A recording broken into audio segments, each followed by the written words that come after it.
ಜಾತಿ ಗಣತಿದು ಈಗಾಗಲೇ ಬಿಹಾರಲ್ಲಿ ಮಾಡಿದ್ದಾರೆ, ಅದೇ ರೀತಿ ತೆಲಂಗಾಣದಲ್ಲೂ ಮಾಡಿದ್ದಾರೆ, ಮತ್ತೆ ಸೀಮಾಂಧ್ರದಲ್ಲೂ ಕೂಡ ಜಾತಿ ಗಣತಿಯ ವರದಿಗಳು ಬಂದಿವೆ.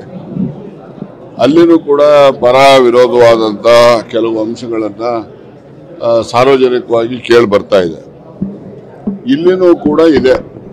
15ರಲ್ಲಿ 2015ರಲ್ಲಿ ಮಾಡಿದಂಥದ್ದು, ಮತ್ತೆ ಆಗ ಇದ್ದಂಥ ನಮ್ಮ ಪಾಪ್ಯುಲೇಷನ್ 5 ಕೋಟಿ ಪ್ಲಸ್ ಇರ್ತಾ ಇತ್ತು. ಈಗ 7 ಕೋಟಿ ಇದೆ, 7 ಕೋಟಿ 40 ಲಕ್ಷದ ಮೇಲಿದೆ.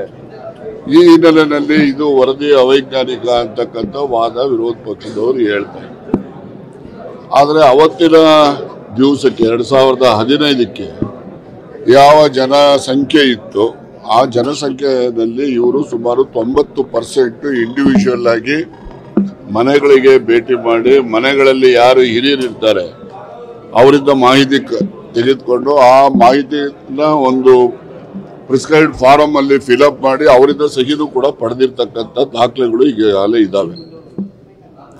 ನಾನು ಏನು ಈ ಒಂದು ವರದಿನಲ್ಲಿ ಬಂದಿರತಕ್ಕಂಥ ಪ್ರಮುಖವಾದಂಥ ಅಂಶಗಳೇನಿದ್ದಾವೆ ಆ ಅಂಶಗಳ ಬಗ್ಗೆ ಈಗಾಗಲೇ ಸಾರ್ವಜನಿಕವಾಗಿ ಪತ್ರಿಕೆಗಳಲ್ಲಿ ಮಾಧ್ಯಮಗಳಲ್ಲೂ ಕೂಡ ಪರ ವಿರುದ್ಧವಾದಂತಹ ಮಾತುಗಳು ಬರ್ತಾ ಇದ್ದಾವೆ.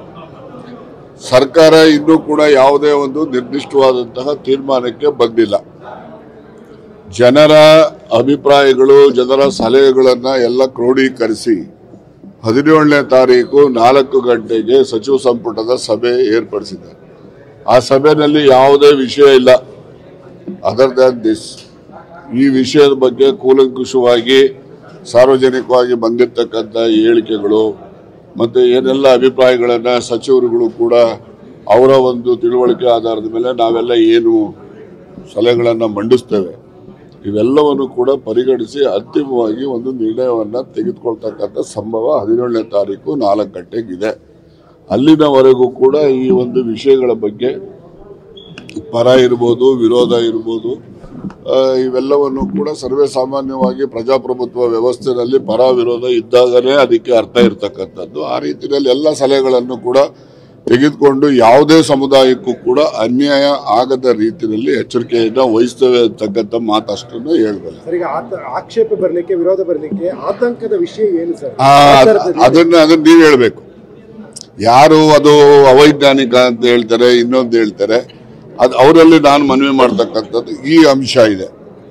ಈ ಅಂಶ ಇದು ಸತ್ಯ ಅಲ್ಲ, ಇದು ವಾಸ್ತವವಾಗಿರ್ತಕ್ಕಂಥದ್ದು. ಇದು ನಿಮ್ಮ ವರದಿನಲ್ಲಿ ಈ ರೀತಿ ನಮೂದಾಗಿದೆ, ಇದು ವಾಸ್ತವಿಕತೆಗೆ ದೂರ ಇರ್ತಕ್ಕಂಥದ್ದು ಅಂತಕ್ಕಂಥ ಒಂದು ಅಂಶಗಳನ್ನು ಹೇಳಿದಾಗ ನಾವು ಅದರ ಬಗ್ಗೆ ತೀವ್ರವಾಗಿ ಪರಿಗಣನೆ ಮಾಡ್ತಕ್ಕಂಥ ಕೆಲಸ ಮಾಡಬಹುದು.